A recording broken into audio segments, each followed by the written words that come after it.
குட்டி காகமும் தங்க இறகும்.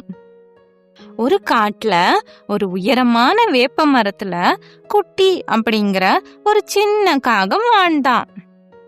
காலையிலேயே வானத்துல இருந்து மிதந்து வந்த ஒரு தங்க இறக அவன் கவனிச்சான்.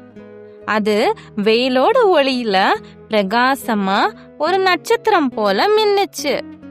குட்டி ஆச்சரியத்துல வாய திறந்து பார்த்தான். இது நிச்சயம் ஒரு மாயமான பறவைக்கு சொந்தமானதான் இருக்கும் அப்படின்னு சொன்னான். அவன் அதை எடுத்து பார்த்தான். நான் இந்த தங்க இறகுகளோட இருந்தா எல்லாரும் என்ன பாராட்டுவாங்க அப்படின்னு நினைச்சான். அதனால அந்த தங்க இறக தன்னோட இறக்கையில வச்சு மத்தவங்க அவனை பார்க்கணும்னு அவன் காட்டுல பறந்து சுத்த தொடங்கினான்.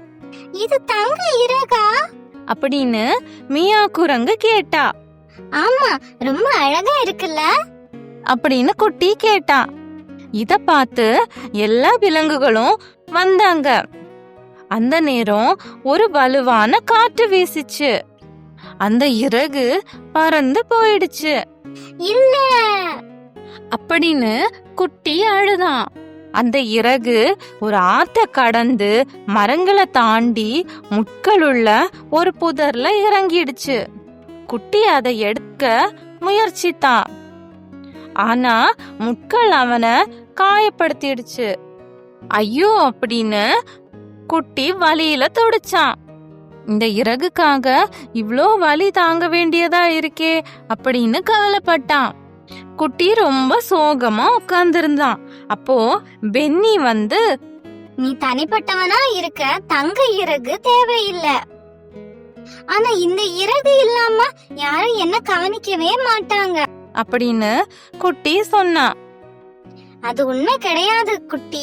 நீ என் தம்பிய மரத்துல இருந்து காப்பாத்துனத மறந்துட்டியா?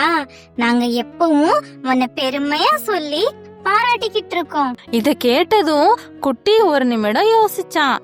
பிறகு ஒரு புன்னகையோட, அப்படின்னா நான் ஏற்கனவே தங்கம் தான் அப்படின்னு சொன்னான். அந்த நாள்ல இருந்து குட்டி தன்னோட கருப்பு இறகுகளை பெருமையோட அணிஞ்சான். ஏன்னா அவனோட உண்மையான மதிப்பு வெளியில தெரிய வேண்டியதில்ல அப்படின்னு அவன் தெரிஞ்சுக்கிட்டான்.